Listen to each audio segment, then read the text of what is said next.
भारतीय सेना की ताकत बढ़ाने की दिशा में आज जबलपुर से एक बड़ा कदम उठाया गया है। सेना के भरोसेमंद T-72 टैंकों की ओवरहॉलिंग और अपग्रेडेशन का बड़ा प्रोजेक्ट अब जबलपुर की व्हीकल फैक्ट्री में शुरू होगा। रक्षा मंत्री राजनाथ सिंह और मध्य प्रदेश के मुख्यमंत्री डॉक्टर मोहन यादव ने व्हीकल फैक्ट्री पहुंचकर इस प्रोजेक्ट का शिलान्यास किया। करीब 400 करोड़ रुपए के वर्क ऑर्डर से शुरू होने वाली यह प्रोजेक्ट न सिर्फ भारतीय सेना के पुराने टैंकों को नई तकनीक से लैस करेगा, बल्कि जबलपुर को देश के बड़े डिफेंस मैन्युफैक्चरिंग हब के तौर पर स्थापित करने की दिशा में भी अहम कदम माना जा रहा है। युद्ध भूमि में भारतीय सेना की ताकत बढ़ाने वाला ये है T-72 टैंक। भारतीय सेना के पास T-72 टैंकों का बड़ा बेड़ा है और अब इन टैंकों की क्षमता और सेवा आयु बढ़ाने के लिए बड़े पैमाने पर ओवरहॉलिंग और अपग्रेडेशन किया जाएगा। इसके लिए रक्षा मंत्रालय की व्हीकल फैक्ट्री जबलपुर को करीब 400 करोड़ रुपए का वर्क ऑर्डर दिया गया है। इसी प्रोजेक्ट के भूमि पूजन और शिलान्यास कार्यक्रम में शामिल होने रक्षा मंत्री राजनाथ सिंह जबलपुर पहुंचे। उनके साथ मुख्यमंत्री डॉक्टर मोहन यादव भी मौजूद रहे। कार्यक्रम के दौरान मुख्यमंत्री ने कहा कि प्रधानमंत्री नरेंद्र मोदी के नेतृत्व में देश की सेना लगातार मजबूत हो रही है। उन्होंने कहा कि रक्षाबंधन के मौके पर जबलपुर को मिली ये सौगात शहर के डिफेंस सेक्टर को नई दिशा देगी। पराक्रम की धनी सेना और जिस प्रकार का समय चल रहा है, यशस्वी प्रधानमंत्री श्रीमान नरेंद्र मोदी जी के नेतृत्व में सभी प्रकार से जैसा बदलाव आ रहा है, सच में रानी दुर्गावती, हमारे अमर शहीद राजा शंकर शाह, रघुनाथ शाह, स्वतंत्रता सेनानियों की लंबी परंपरा के कारण से जबलपुर की विरासत भी बहुत गौरवशाली रही है। हम सब जानते हैं वो रानी दुर्गावती का वो युद्ध और युद्ध में लगातार जीतने का क्रम अगर कहीं खंडित हुआ है तो नवीन टेक्नोलॉजी के कारण से उस दौर के समय जब तोप पहली बार हमारी सेना के सामने भारतीय राजाओं ने देखी थी, विरोधी सामने नए हथियार लेकर के आए और दुर्भाग्य से हमारी वीरांगना ने अपना बलिदान दिया। लेकिन आज के दौर में यशस्वी प्रधानमंत्री श्रीमान नरेंद्र मोदी जी के नेतृत्व में माननीय रक्षा मंत्री जी का जो हमारा अपना उनका व्यवहार तो अत्यंत सरल है, लेकिन संकल्प उतना ही कठोर और वज्र के समान है जो देश के दुश्मनों को उनके घर में घुस के मारने का रिकॉर्ड आपके माध्यम से बनता है। मुझे इस बात की प्रसन्नता है जब हम अपने रक्षा मंत्री जी की तरफ देखते हैं और जब वो हमारे यहाँ आते हैं तो हमारा उन पे भरोसा भी है और हमारे भरोसे के साथ उनका ट्रस्ट के साथ टारगेट देने का भी मौका मिलता है। और आज यहाँ इस स्थान पर एक बड़ा निर्णय हो रहा है और बड़ा निर्णय वास्तव में हमारे लिए कल रक्षाबंधन है, लेकिन सच में आज ये रक्षा का संकल्प बॉर्डर के लिए नए प्रयोग के साथ हो रहा। जोरदार अभिनंदन करें टी सीरीज के लिए। भारतीय सेना का डिफेंस सिस्टम अपने रक्षा के नए संकल्प के बलबूते पर एक नए दौर के अंदर प्रवेश कर रहा है। जब T-20 हो, T-90 हो, इनके टैंकों के लिए आज जब यहाँ नए अपने प्रकार के आर्म्ड व्हीकल निगम के माध्यम से ये टी सीरीज के टैंकों का एक तरह से नवीनीकरण भी होगा। वहीं रक्षा मंत्री राजनाथ सिंह ने T-72 टैंकों को सीमा पर भारत की आयरन वॉल बताते हुए कहा कि आधुनिक युद्ध के दौरान भी टैंकों की अहम भूमिका बनी हुई है। जरूरत है तो सिर्फ उन्हें अत्याधुनिक तकनीक से लगातार अपग्रेड करने की। रक्षा मंत्री ने भारत के बढ़ते डिफेंस प्रोडक्शन और एक्सपोर्ट का भी जिक्र किया।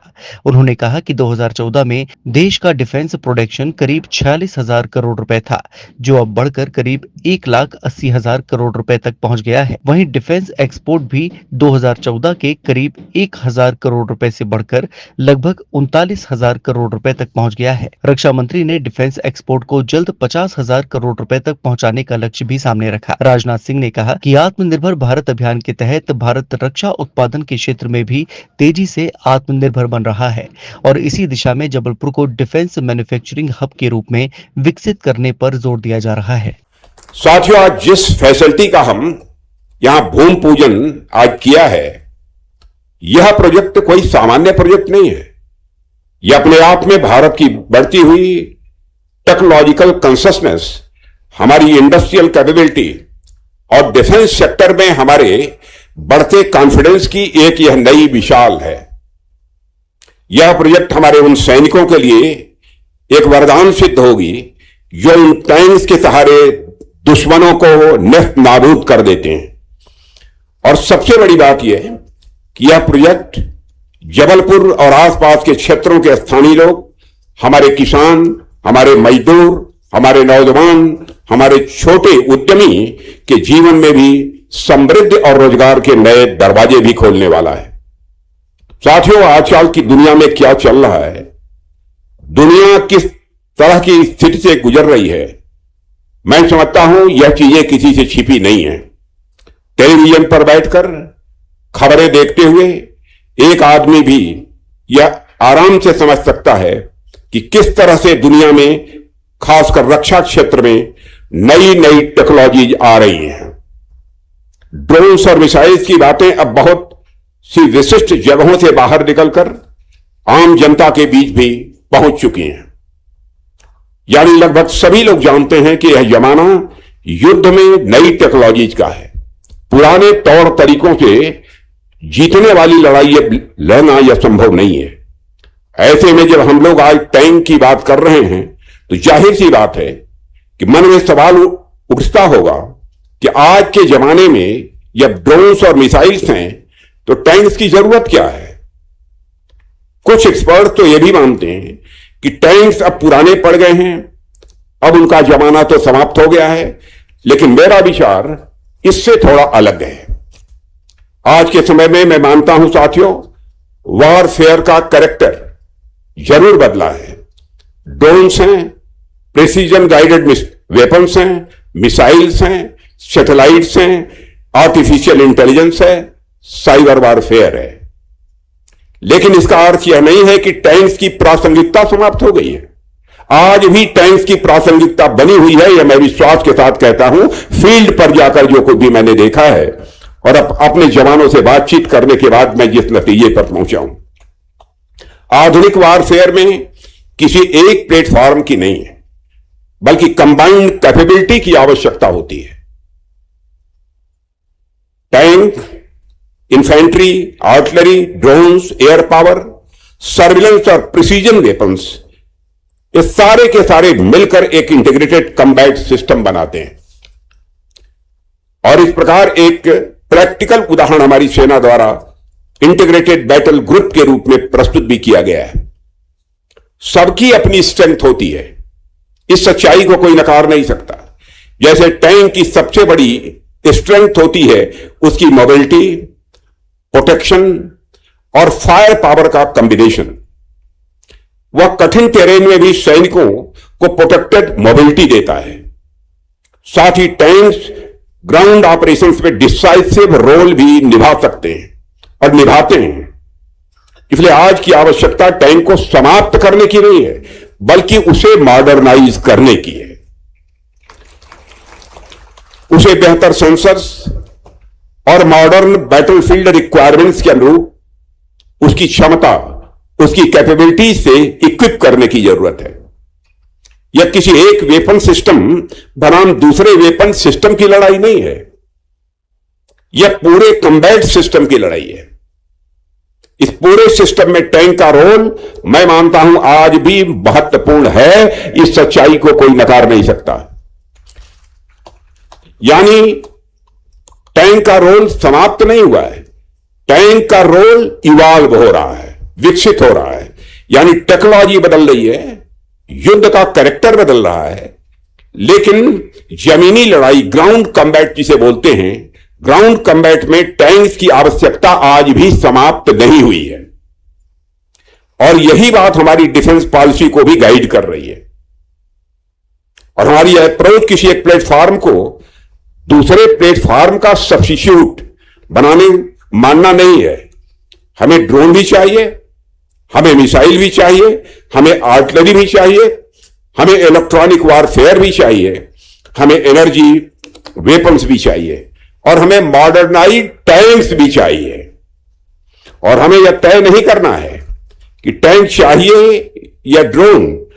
हमें यह सुनिश्चित करना है कि हमारे सैनिकों के पास टैंक भी हो, हमारे सैनिकों के पास ड्रोन भी हो, और दोनों के बीच बेहतर कोऑर्डिनेशन हो, यानी दोनों के बीच बेहतर समन्वय हो।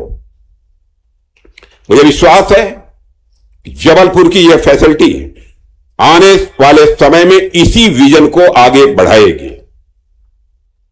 साथियों, जबलपुर की पहचान पहले से ही एक डिफेंस मैन्युफैक्चरिंग और मिलिट्री इंस्टीट्यूशन के कारण रही है, लेकिन आज हम उस आइडेंटिटी यानी उस पहचान को एक नए लेवल पर ले जाने की दिशा में अपने कदम आगे बढ़ा रहे हैं। हमारा प्रयास है कि Jabalpur defence technology, maintenance, modernisation और मैन्युफैक्चरिंग का एक प्रमुख हब बनकर खड़ा हो जाए, यह हमारी कोशिश है।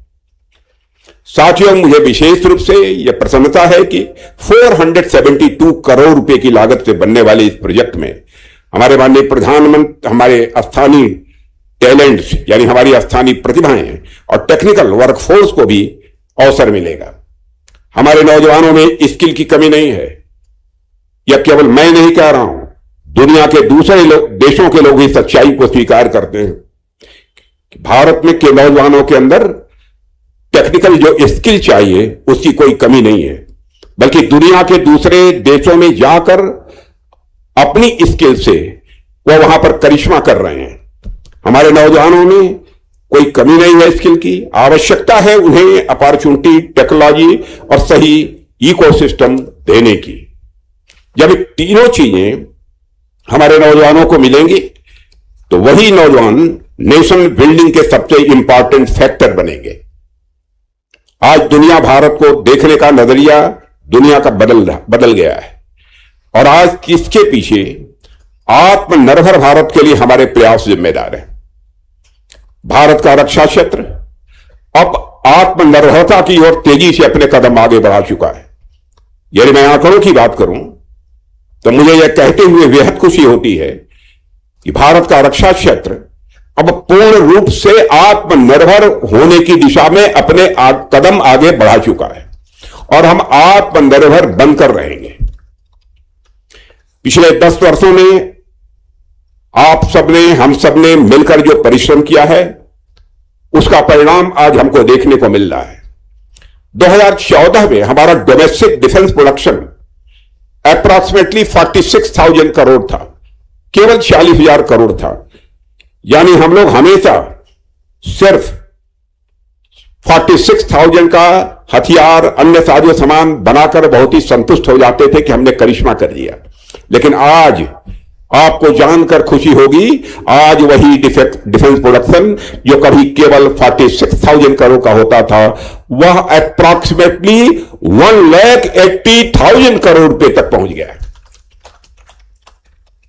इसके अलावा 2014 के समय भारत का जो डिफेंस एक्सपोर्ट था वह अप्रॉक्सीमेटली 1,000 करोड़ हुआ करता था और हम इससे ज्यादा दुनिया के दूसरे देशों को एक्सपोर्ट नहीं कर पाते, मैक्सिमम 1,000 करोड़। लेकिन बहनों भाइयों, आपको जानकर खुशी होगी कि इस समय हमारा एक्सपोर्ट बढ़कर अप्रॉक्सीमेटली 39,000 करोड़ रुपए तक पहुंच गया और मैंने टारगेट दिया है कि 28-29 समाप्त होते होते यह 50,000 करोड़ को भी क्रॉस करना चाहिए और मैं विश्वास दिलाता हूं इस 50,000 करोड़ को हम क्रॉस करेंगे। आपके सेक्रेटरी डिफेंस प्रोडक्शन ने भी मुझे आश्वस्त किया है। दुनिया भारत को एक मैन्युफैक्चरिंग पावर, टेक्नोलॉजी पार्टनर और ट्रस्टेड डिफेंस पार्टनर के रूप में देख रही है साथियों। और इस बदलते भारत में जबलपुर की भूमिका कम महत्वपूर्ण नहीं है। यहां की फैक्ट्रीज, यहां के इंजीनियर्स और यहां के टेक्नीशियंस, यहां के हमारे स्किल्ड वर्कर्स और यहां के नौजवान इस परिवर्तन के बहुत ही महत्वपूर्ण एक भागीदार हैं। साथियों, इस प्रोजेक्ट का बैकग्राउंड भी अपने आप में मैं कहना चाहता हूं यूनिक है, अपने आप में यूनिक है, विशेष है। जैसा कि आप सब जानते हैं कि हमारी इंडियन आर्मी दुनिया की सबसे पावरफुल फोर्सेज में से एक है। ऐसे में हमारी जरूरतें भी बहुत ज्यादा होती हैं और ग्राउंड वारफेयर यानी जमीनी लड़ाई इसे कहते हैं। इस ग्राउंड वारफेयर में T-72 और T-90 वेरिएंट के टैंक्स हमारे लिए बहुत ही आवश्यक है। आवश्यक ही नहीं बल्कि बहुत ही आवश्यक है। और ये टैंक्स हमारी सीमाओं पर आयरन वॉल बनकर खड़े हैं मेरे साथियों। यही हमारे टैंक्स सीमाओं पर आयरन वॉल बनकर खड़े हैं। और पिछले 40 वर्षों में हैवी व्हीकल फैक्ट्री यानी एचवीएफ ने इंडियन आर्मी को लगभग 4,400 टैंक्स की सप्लाई की है। मैं एरियल को अपनी तरफ से बधाई देता हूं। मैं मानता हूं यह आंकड़ा अपने आप में गर्व करने लायक है और आप सभी कर्मयोगी भाइयों को भी इसके लिए मैं बधाई देता हूं। ये टैंक्स आज भी हमारी सीमाओं पर दुश्मन के लिए काल बनकर खड़े हैं और हमारे जवानों का मोरल बनकर खड़े हैं। देखिए साथियों, किसी भी मशीन की तरह टैंक्स को भी समय समय पर मेंटेनेंस और रिपेयर की जरूरत होती है। जब टैंक कई वर्षों तक कठोर परिस्थितियों में काम करता है तो उसकी परफॉर्मेंस पर भी किसी न किसी सीमा तक असर पड़ता ही है। इसलिए ओवरहॉलिंग का यह काम हमारी आर्मी की ऑपरेशनल रेडीनेस के लिए बहुत ही आवश्यक हो जाता है। और यह कितना जरूरी है इसको आप इस बात से समझिए कि वर्तमान में इंडियन आर्मी को हर साल 230 टैंक्स की ओवरहॉलिंग की आवश्यकता है। 230 टैंक्स की ओवरहॉलिंग की जरूरत है हमारी आर्मी को, ताकि आर्मी की तैयारी और स्ट्रेंथ, उसकी ताकत में किसी भी प्रकार की कोई कमी ना आने पाए।